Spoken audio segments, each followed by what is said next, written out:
হ্যাঁ বন্ধু। আরে বন্ধু, তুই বিদেশ থেকে কবে আলু? আরে বন্ধু, গতকালকে আসছি।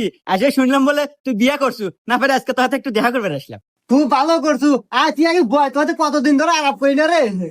আর হ বন্ধু, ঠিকই শুনছু, আমি বিয়ে করছি। আচ্ছা, তুই বিয়ে হস না কে? কত তোর কি বয়স কম হয়ে গেল? বুড়ো হয়ে যাইতেছু। আচ্ছা, বিয়ে হবো কবে? কত নাকি কোনো সমস্যা?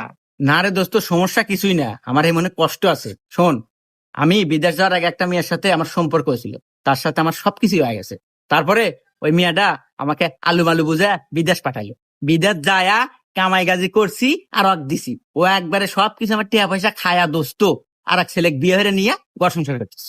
ইস রে বন্ধু, কষ্ট লাগলো। আর কি কমু কয়া, এই যুগের মেয়েরা সবাই সবাই ডুপ্লিকেট। একজনের সম্পর্ক হইলে সবকিছু হইলে আর একজনের বিয়ে নিয়ে থাকে। হে আন্দাজে বন্ধু, আমি বউটো পাচ্ছি একবার নিখুঁত, লাখে দুটো পাওয়া যাবে কিনা সন্দেহ। চাঁদের গায়ে কলম আছে, আমার বউয়ের